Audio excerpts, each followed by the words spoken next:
അഊദു ബില്ലാഹി മിനശ് ശൈത്വാനിർ റജീം. ബിസ്മില്ലാഹിർ റഹ്മാനിർ റഹീം. അൽഹംദുലില്ലാഹി റബ്ബിൽ ആലമീൻ. അല്ലാഹുമ്മ സ്വല്ലി അലാ മുഹമ്മദിൻ വആലിഹി വസഹ്ബിഹി അജ്മഈൻ. മുഹമ്മദ് നബി സല്ലല്ലാഹു അലൈഹി വസല്ലമ ഒരാൾ മരണപ്പെട്ടാൽ അയാളെക്കുറിച്ച് മറ്റുള്ളവർ പറയുന്ന അഭിപ്രായത്തിൻ്റെ പ്രാധാന്യം അർഹിക്കുന്ന ഒരു വചനം അള്ളാഹുവിൽ നിന്ന് ഉദ്ധരിച്ചിട്ടുണ്ട്. ഖുർആനിൽ ഇല്ലാത്തതും അള്ളാഹുവിൽ നിന്ന് ഉദ്ധരിക്കുന്നതുമായ വചനങ്ങൾക്ക് ഖുദ്സിയായ ഹദീസുകൾ എന്നാണ് പറയുക. ഇങ്ങനെയുള്ള ഒരു ഖുദ്സിയായ ഹദീസിൽ അന ഇൻദ ദന്നി അബ്ദി ബി എന്ന് വന്നിട്ടുണ്ട്. എൻ്റെ മുഅ്മിനീങ്ങളായ അടിമകൾ എന്നെക്കുറിച്ച് എന്താണോ വിചാരിക്കുന്നത് ഞാൻ അങ്ങനെയായിരിക്കുമെന്നാണ്. അപ്പം മരണപ്പെട്ട ആളുകളെക്കുറിച്ച് മറ്റുള്ളവർ നല്ലത് പറയുന്നു എന്നത് അള്ളാഹുവിങ്കൽ അവനെക്കുറിച്ചുള്ള തീരുമാനം അതാണ് എന്നറിയിക്കുന്നതാണ്. ഈ ഒരർത്ഥത്തിൽ നമ്മൾ മരണപ്പെട്ടാൽ നമ്മളെക്കുറിച്ച് മറ്റുള്ളവർ നല്ലത് പറയേണ്ടതുണ്ട്. പരിശുദ്ധ ഖുർആനിൽ ഉദ്കുറു മഹാസിന മൗത്താക്കും എന്ന് വന്നിട്ടുണ്ട്. നിങ്ങളിൽ നിന്ന് മരണപ്പെട്ടവരുടെ ഗുണഗണങ്ങളെ നിങ്ങൾ പറയുക. ഇതിൽ രണ്ട് കാര്യങ്ങൾ കിട്ടും. ഒന്ന്, മരണപ്പെട്ടവരുടെ ഗുണങ്ങൾ പറയേണ്ടതുണ്ട്. രണ്ട്, മരണപ്പെട്ടവരുടെ ഗുണക്കേട് പറയാതിരിക്കേണ്ടതുണ്ട്. ഒരാൾ മരിച്ചാൽ അയാളെക്കുറിച്ച് നന്മയെ പറയാവൂ, തിന്മ ഉണ്ടെങ്കിൽ തന്നെ പറയരുത്. അത് മനസ്സിൽ വെക്കുകയാണ് വേണ്ടത്. അപ്പോൾ ഈ ഒരർത്ഥത്തിൽ അനുശോചനായോഗങ്ങളെ നമുക്ക് അംഗീകരിക്കാവുന്നതാണ്. അതിനും പുറമെ അനുശോചനായോഗങ്ങൾ സംഘടിപ്പിക്കുന്നത് ഈ മരണപ്പെട്ട ആളുടെ ജീവിതത്തിൽ നിന്ന് പറിച്ചെടുക്കുന്ന നന്മയുടെ ഏടുകൾ ജീവിച്ചിരിക്കുന്ന ബാക്കിയുള്ളവർക്ക് പ്രചോദനമാകാൻ വേണ്ടിയും അതുപോലെ മരണപ്പെട്ട ആൾക്ക് പ്രത്യേകമായി ദുആ ചെയ്യുന്നതിന് വേണ്ടിയുമാണ്. അപ്പോൾ പലപ്പോഴും നമ്മളുമായുള്ള ബന്ധം മാത്രമാണ് നമ്മളതിൽ പറയാറുള്ളത്. എൻ്റെ അങ്ങനെയായിരുന്നു, എൻ്റെ അങ്ങനെ. വാസ്തവത്തിൽ അയാളിൽ പ്രൊജക്റ്റ് ചെയ്യപ്പെടേണ്ട നന്മകൾ അവതരിപ്പിച്ച് ബാക്കിയുള്ളവരെ അതിലേക്ക് പ്രചോദിതമാക്കുകയാണ് അതിൽ വേണ്ടത്. പിന്നെ മരണപ്പെട്ട ആൾക്ക് ദുആ ചെയ്യുകയുമാണ് വേണ്ടത്. അപ്പോൾ ഈ ഒരർത്ഥത്തിലുള്ള അനുശോചന യോഗങ്ങളെ നമുക്ക് അംഗീകരിക്കാവുന്നതാണ്. ഇനി ഇതിൽ വേറൊരു കാര്യം കൂടിയും ഈ ഉദ്കുറു മഹാസിന മൗത്താക്കും എന്നതിലുണ്ട്. ജീവിച്ചിരിക്കുന്നവരെ പറ്റി ഇങ്ങനെ പറയാൻ പാടില്ല എന്നായിരുന്നു കിട്ടും. മരിച്ചവരുടെ ഗുണഗണങ്ങൾ പറയുക എന്ന് പറഞ്ഞാൽ ജീവിച്ചിരിക്കുന്ന ആളുകളെ ഇவ்விധം മദ്ഹ് ചെയ്യാൻ അല്ലെങ്കിൽ പുകഴ്ത്തി പറയാൻ പാടില്ല എന്നുകൂടെ അതിൽ നിന്ന് തന്നെ കിട്ടും.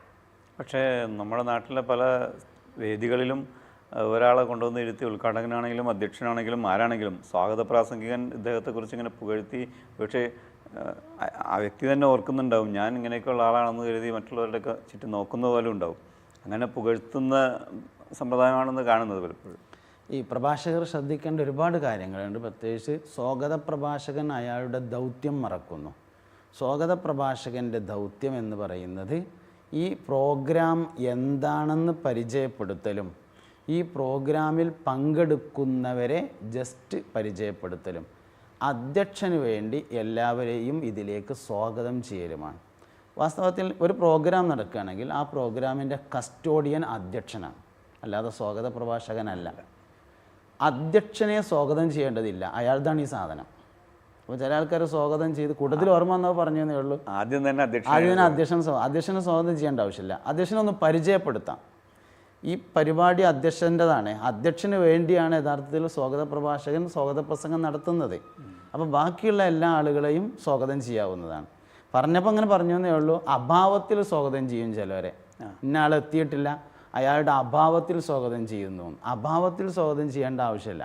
വരില്ല എന്ന് പറഞ്ഞാൽ അതൊന്നും, പിന്നെ വന്ന ആളുകളെയാണ് സ്വാഗതം ചെയ്യേണ്ടത്. ഇനി വരുന്നവരെ അപ്പോൾ വേണമെങ്കിൽ അധ്യക്ഷന് നേരിട്ട് സ്വാഗതം ചെയ്യാം, അല്ലെങ്കിൽ സ്വാഗതം ചെയ്യാതിരിക്കുകയും ചെയ്യാം. അപ്പോൾ പ്രഭാഷകർ ലക്ഷ്യം മറക്കുന്നതിൻ്റെ ഭാഗമാണത്. ഇതുപോലെ ഒരു വിഷയം പറയാൻ വേണ്ടി കൊണ്ടുവന്ന ആൾ ജസ്റ്റ് പരിഗണിക്കേണ്ട ആളുകളെയൊക്കെ ഒന്ന് ഒരു ചെറിയ ഒരു വാക്കിൽ പരിഗണിച്ചതിന് ശേഷം വിഷയം പറയുകയാണ് വേണ്ടത്. അല്ലാതെ ഇപ്പോൾ പുതിയൊരു പ്രവണത സ്റ്റേജിലുള്ളവരൊക്കെ കഴിഞ്ഞാൽ പിന്നെ സദസ്സിലുള്ള ആൾക്കാരെയും ഓരോരുത്തരെ പേരെടുത്ത് പറയും. അങ്ങനെ പറഞ്ഞാൽ ഒരുപാട് ബുദ്ധിമുട്ടുണ്ട്. ഒന്ന്, ആരെങ്കിലും ഒരാൾ വിട്ടുപോയാൽ അയാൾക്കതൊരു ടെൻഷനായി. നേരെ മറിച്ച് ആരെയും പറഞ്ഞിട്ടില്ലെങ്കിൽ ഒരു പ്രശ്നമില്ല.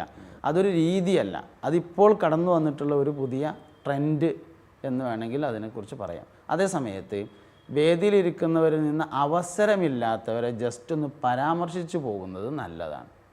പ്രത്യേകിച്ച് റോളൊന്നും ഇല്ലാത്ത ആൾക്കാരെ ജസ്റ്റ് ഒന്ന് പരാമർശിച്ച് പോകാം. പിന്നെ പരിചയപ്പെടുത്തുന്ന ആളെ തന്നെ ഇയാൾ ഏതു നിലയിലാണോ സദസ്യർക്ക് പരിചയപ്പെടേണ്ടത് ആ നിലയിൽ മാത്രമാണ് പരിചയപ്പെടേണ്ടത്. അല്ലാതെ എൻ്റെ അമ്മോൻ്റെ മോനാണെന്നൊന്നും സ്വാഗത പ്രഭാഷകൻ പറയണ്ട. അത് ആളുകൾക്ക് പരിചയപ്പെടേണ്ട കാര്യമല്ല. ഏതർത്ഥത്തിലാണോ അവർക്ക് പരിചയപ്പെടാനുള്ളത് ആ അർത്ഥത്തിൽ മാത്രം പരിചയപ്പെടുത്തി അവസാനിപ്പിക്കുക എന്നതാണ് ചെയ്യേണ്ടത്. പിന്നെ ഒരാളെ കൊണ്ടുവന്നിരുത്തി, ജീവിച്ചിരിക്കുന്ന ആളെ കൊണ്ടുവന്നിരുത്തി അയാളുടെ ഗുണങ്ങൾ ഇങ്ങനെ പറഞ്ഞുകൊണ്ടിരിക്കുന്ന ആളുടെ വായയിൽ മണ്ണിടണമെന്ന് ഹദീസിൽ വന്നിട്ടുണ്ട്. അതൊരു മോശപ്പെട്ട പരിപാടിയാണ്. നമ്മുടെ വിഷയത്തിൽ നിന്ന് മാറിപ്പോയെങ്കിലും കാലികമായി നമ്മൾ കണ്ടുകൊണ്ടിരിക്കുന്ന ഒരു കാര്യത്തെക്കുറിച്ച് പറയുമ്പോൾ സ്വാഭാവികമായിട്ടും അവതരിപ്പിക്കേണ്ട കാര്യങ്ങൾ തന്നെയാണ് ഇൻഷാ അല്ലാഹ്. ഈ മരണപ്പെട്ടവരുടെ വീടുകളിൽ 7 ദിവസം വരെ, ഇപ്പം നമ്മുടെ പല വീടുകളിലും 3-ൻ്റെ അന്നൊരു പരിപാടി ഉണ്ടാവും, 7-ൻ്റെ അന്ന് പരിപാടി ഉണ്ടാവും, പിന്നെ 40-ന് പരിപാടി, പിന്നെ ഒരു വർഷമാകുമ്പോൾ ഒരു പരിപാടി. പക്ഷേ ഇപ്പം നമ്മുടെയൊക്കെ നാടുകളിലൊക്കെ മരണപ്പെട്ടാൽ അന്ന് തന്നെ വൈകുന്നേരം, എല്ലാ ദിവസവും വൈകുന്നേരം ബന്ധുജനങ്ങളും പരിസര പ്രദേശത്തുള്ള ആളുകളൊക്കെ എത്തിയിട്ട് ദിക്ർ ചൊല്ലും, യാസീനോതും. അപ്പോൾ മരണപ്പെട്ട വീട് ഒരു ഏകാന്തതയിലേക്ക് പോകുന്നില്ല. പക്ഷേ ഇവിടെയൊക്കെ ചിലയിടങ്ങളിലൊക്കെ ഇപ്പോൾ അറിയാൻ കഴിയുന്നത് ഒരു വിളക്ക് കത്തിച്ച് വെച്ചിട്ടുണ്ടാവും, പിന്നെ അത് 7 ദിവസം വരെ കെടാതെ സൂക്ഷിക്കണമെന്നൊക്കെ പറഞ്ഞ് ചില കാര്യങ്ങളൊക്കെ കാണുന്നുണ്ട്. എന്താണത്? മരണപ്പെട്ട ആളുകൾക്ക് വേണ്ടി ഖുർആൻ ഓതുക, ഹദിയ ചെയ്യുക, വല്ല ദാനധർമ്മങ്ങൾ നടത്തുക തുടങ്ങിയ എല്ലാ കാര്യങ്ങളും, ഖബർ സിയാറത്ത് ചെയ്യുക, മരിച്ച ആളുകളുടെ ബന്ധുക്കളെ ആശ്വസിപ്പിക്കാൻ വേണ്ടി അവരുടെ വീട്ടിലേക്ക് പോവുക തുടങ്ങിയ എല്ലാ കാര്യങ്ങളും ഇസ്ലാം പ്രോത്സാഹിപ്പിക്കപ്പെട്ടിട്ടുള്ളതാണ്. ഒരു ആചാരമായ നിലവിൽ വന്നിട്ടുണ്ട്. ചില സ്ഥലങ്ങളിൽ 7 ദിവസം, ചില സ്ഥലങ്ങളിൽ 3 ദിവസം കെടാതെ വിളക്ക് കത്തിച്ചു വെക്കും. ഇനി ചിലയിടത്ത് കെടും, പകൽ കെടുത്തിയിട്ട് സൂര്യൻ അസ്തമിക്കുന്നതിൻ്റെ മുമ്പായി കത്തിക്കും, നേരം പുലരുവോളം കത്തിച്ചുകൊണ്ടിരിക്കും. ഇങ്ങനെയൊക്കെയുള്ള ഉണ്ട്. പരിശുദ്ധമായ ദീൻ ഒരിക്കലും അംഗീകരിച്ചിട്ടില്ലാത്ത ഒരു അനാചാരം തന്നെയാകുന്നു അത്. ഇതിൻ്റെ പിന്നിലുള്ള ഐതിഹ്യം എന്താണെന്ന് വെച്ചാൽ, മരണപ്പെട്ടു പോയ ആളുകളുടെ ആത്മാക്കൾ ഈ വീട്ടിലേക്ക് 3 ദിവസം അല്ലെങ്കിൽ 7 ദിവസം വന്നുകൊണ്ടിരിക്കും. അപ്പോൾ പേടിയാവാതിരിക്കാൻ അവർക്ക് വരാൻ സ്വാഗതമോദാനൊക്കെ വേണ്ടിയിട്ടാണ് ഈ വിളക്ക് കത്തിക്കുന്നത് എന്നതാണ്. ഇസ്ലാം പറയുന്നതനുസരിച്ച് അങ്ങനെ ആത്മാക്കൾക്ക് വീട്ടിലേക്ക് മടങ്ങി വരുന്ന ഒരു രീതിയില്ല. പിന്നെ ലൈലത്തുൽ ഖദറിനെ കുറിച്ച് പറഞ്ഞു കൊടുത്ത് തനസ്സലുൽ മലായിക്കത്തു വർറൂഹു ഫീഹ എന്നുള്ളിടത്തുള്ള റൂഹ് എന്നത് ജിബ്രീൽ അലൈഹിസ്സലാമിനെ ഉദ്ദേശിച്ചുകൊണ്ടാണ്.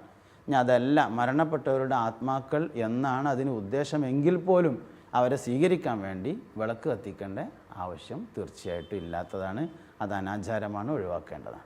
പക്ഷേ മറ്റ് കാര്യങ്ങളൊക്കെ ഒരുപക്ഷെ മരിച്ച വീട്ടിൽ പെട്ടെന്ന് കുടുംബനാഥൻ ഒറ്റപ്പെട്ടങ്ങോട്ട് അദ്ദേഹത്തിൻ്റെ മരണവാർത്ത അറിഞ്ഞ് ഓടിയെത്തി, പിന്നീട് ഒരുപക്ഷെ ഒരു ഷോപ്പുള്ള ഒരാളാണെങ്കിൽ അത് തുറന്നു വയ്ക്കുമ്പോഴായിരിക്കും മരണവാർത്ത കേൾക്കുന്നത്.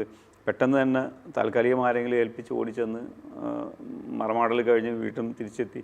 പക്ഷേ അവരെ ആശ്വസിപ്പിക്കാനും ഒക്കെ ആയിട്ട് അടുത്തടുത്ത ദിവസങ്ങളിൽ ബന്ധുജനങ്ങളൊക്കെ ഇങ്ങനെ ചെല്ലുന്നത് ആ വീട്ടിലുള്ളവർക്കൊരു വലിയൊരു ആശ്വാസമായിരിക്കും അല്ലേ? മരിച്ചത് മുതൽ 3 ദിവസമാണ് ആശ്വസിപ്പിക്കേണ്ട സമയം. മറവ് ചെയ്തത് മുതൽ 3 ദിവസമാണ് എന്ന അഭിപ്രായമുണ്ട്. ഇത് 2 പരിഗണിച്ചാലും മറവ് ചെയ്തതിന് ശേഷം 3 ദിവസം പൂർത്തിയാകുന്നത് വരെ മാത്രമാണ് മരിച്ച ആളുടെ ബന്ധുക്കളെ ആശ്വസിപ്പിക്കേണ്ടത്. ഇത് കഴിഞ്ഞ് ആശ്വസിപ്പിച്ചാലുള്ളൊരു പ്രശ്നം എന്താ വെച്ചാൽ, അവരിങ്ങനെ മറക്കാൻ ശ്രമിക്കുമ്പോഴേക്ക് ആശ്വസിപ്പിക്കൽ ഓർമ്മപ്പെടുത്തലുകളായി മാറും. അപ്പോൾ ഏത് വിഷയമാണെങ്കിലും 3 ദിവസം വരെയാണ് അവർക്ക് ആ ദുഃഖം നിൽക്കുള്ളൂ.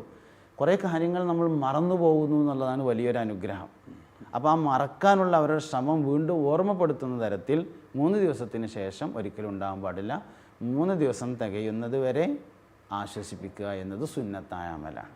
എന്ന് വെച്ചാൽ നമ്മുടെ ഇപ്പോൾ നാടുകളിലുള്ള 5-ൻ്റെ അന്ന്, 7-ൻ്റെ അന്ന്, 40-ൻ്റെ അന്നൊക്കെയുള്ള അടിയന്തരം 40 എന്നൊക്കെ പറഞ്ഞ ആചാരങ്ങൾ തെറ്റാണെന്നാണ്? അല്ല, അങ്ങനെയല്ല ഉദ്ദേശിച്ചത്. നമ്മൾ കണ്ണോക്ക് എന്ന് പറയുന്ന ഒരു സംഭവമുണ്ട്. കണ്ണോക്ക് എന്നുള്ള പ്രയോഗം 2 തരത്തിൽ വന്നിട്ടുള്ളതാണ്. ഒന്ന്, മറവ് ചെയ്യപ്പെട്ട ആളുടെ കണ്ണ് ഉതിർന്ന് വീഴുന്ന സമയം 3 ദിവസം കഴിയുമ്പോഴാണെന്നാണ്. അപ്പോൾ കണ്ണ് പോക്ക് എന്ന ഒരർത്ഥത്തിലാണ് ആ ദിവസത്തെ 3-ൻ്റെ അന്ന് ഉള്ള ദിവസത്തെ എടുത്തിട്ടുള്ളത്. 3 വരെയുള്ള ദിവസത്തിൻ്റെ ഒരു പ്രത്യേകത, ഈ 3 ദിവസം മരിച്ച ആളുടെ ബന്ധുക്കളെ ആശ്വസിപ്പിക്കേണ്ട സമയമാകുന്നു എന്നതാണ്. അവിടുന്ന് അങ്ങോട്ട് 4, 5, 6, 7 ഒക്കെ ഒരേപോലെ തന്നെയാണ്. എല്ലാ ദിവസങ്ങളിലും മരണപ്പെട്ട ആളുകൾക്ക് വേണ്ടി ഹദിയ ചെയ്യാം, ദുആ ചെയ്യാം, യാസീൻ ഓതാം, എല്ലാ കാര്യങ്ങളും ചെയ്യാവുന്നതാണ്. പിന്നെ എല്ലാ ദിവസവും അതിനുവേണ്ടി ജോലി ഒഴിവാക്കി മെനക്കെടുക എന്നുള്ളത് പ്രായോഗികമല്ലാത്തതുകൊണ്ട് പഴമക്കാരായ ആളുകൾ അതിന് ചില ദിവസങ്ങൾ കണ്ടുവച്ചിട്ടുണ്ട്. 7, 14, 21 അങ്ങനെ 7ൻ്റെ ഗുണിതങ്ങളാണ് അതി കൊടുക്കാറുള്ളത്. അതിൻ്റെ കാരണം ജനിച്ചാൽ മുടി കളയുക, അക്കീക്കത്തിറക്കുക തുടങ്ങിയവർക്ക് നിശ്ചയിക്കപ്പെട്ടിട്ടുള്ള ദിവസമാണ് 7, 14 അങ്ങനെ 7ൻ്റെ ഗുണിതങ്ങൾ. അത് ഇങ്ങോട്ടും ബാധകമാക്കിയിട്ടാണ് പഴമക്കാർ അങ്ങനെ ചെയ്തു വന്നിട്ടുള്ളത്. അതിപ്പോൾ ഇനി 7 ആർക്കൊന്നും ഇങ്ങോട്ടായാലോ അല്ലെങ്കിൽ 8 അങ്ങോട്ട് പോയാലോ വിരോധമൊന്നുമില്ല. ചെയ്യണം എന്നതാണ് പ്രത്യേകത. അതിന് ദിവസം അല്ല പ്രാധാന്യമുള്ളത്. ഇപ്പം നമ്മുടെ വീട്ടിൽ ഇപ്പോൾ പിതാവ് മരണപ്പെട്ടാൽ ചില ആളുകൾ പിന്നെ ഒരുപക്ഷെ ക്ലീൻ ഷേവായിട്ട് സുന്ദരനായിട്ട് നടന്ന ആളായിരിക്കാം. കുറച്ച് ദിവസം കഴിയുമ്പോൾ പിന്നെ താടിയൊക്കെ വളർത്തി മീശയും വെട്ടി അത് വെട്ടിയ ഒരു എന്താ പറയുക ഒരു സുഖമല്ലാത്ത കാഴ്ച. മറ്റുള്ളവർ കാണുമ്പോൾ ബാപ്പ മരിച്ചുപോയി പാവം ആ ഒരു ഫീൽ ഉണ്ടാക്കുന്ന അവസ്ഥയിലേക്ക് ഉണ്ടാകാറുണ്ട്. മതപരമായി എങ്ങനെയാണത്? നമ്മുടെ നാട്ടിലൊക്കെ ഈ ദുഃഖാചരണം എന്ന ഒരു പരിപാടി കാണാറുണ്ട്. വാസ്തവത്തിൽ ദുഃഖാചരണം ഇസ്ലാമികമല്ല. ഇസ്ലാമികമായി ദുഃഖം ഉണ്ടാവാം ചില ആളുകൾക്ക്. അപ്പോൾ എങ്ങനെ ശ്രമിച്ചാലും ദുഃഖം ഉണ്ടാവുമല്ലോ. അത് ദുഃഖമുണ്ട്, അയാളെ ആശ്വസിപ്പിക്കുകയും വേണം എന്നതിനപ്പുറം ദുഃഖ ആചരണം എന്നൊരു പരിപാടിയില്ല. പൂർവ്വകാലത്ത് അല്ലെങ്കിൽ ജാഹിലിയത്തിൽ മരണപ്പെട്ട ആളുകളുടെ ഗുണങ്ങൾ പറഞ്ഞുകൊണ്ട് കരയാനും നെഞ്ചത്തടിച്ച് ഉച്ചത്തിൽ നിലവിളിക്കാനും പണം കൊടുത്ത ആളുകളെ ഏൽപ്പിക്കുന്ന പതിവുണ്ടായിരുന്നു. ഈ പതിവിൽ നിന്നാണ് ദുഃഖാചരണം വന്നിട്ടുള്ളത്. അതുകൊണ്ട് ദുഃഖാചരണം എന്നൊരു പരിപാടി ഇസ്ലാം ദീനിലില്ല. മരണപ്പെട്ടവർക്ക് വേണ്ടി ദുആ ചെയ്യുക, ഖുർആൻ ഓതുക, ഹദിയ ചെയ്യുക തുടങ്ങിയ കാര്യങ്ങളേ ഉള്ളൂ. അപ്പോൾ പിതാവ് മരിച്ച പിറ്റേ ദിവസം ഷേവ് ചെയ്തെന്ന് കരുതി ഇവന് വാപ്പ മരിച്ചിട്ട് ഒരു ദുഃഖമില്ല, ഇവൻ ഭയങ്കര ഹാപ്പിയാണെന്ന് ചിന്തിക്കില്ല. ആളുകൾ എന്ത് ചിന്തിക്കുന്നു എന്നുള്ളതല്ല. വാപ്പ മരിച്ചതിൻ്റെ പിറ്റേന്നല്ല, അന്ന് തന്നെ ആൾ നന്നായിട്ട് കുളിച്ച് സ്ഥിരി ചെയ്ത് തുണിങ്ങുപ്പായൊക്കെ എടുത്തിട്ട് അങ്ങനെയാണ്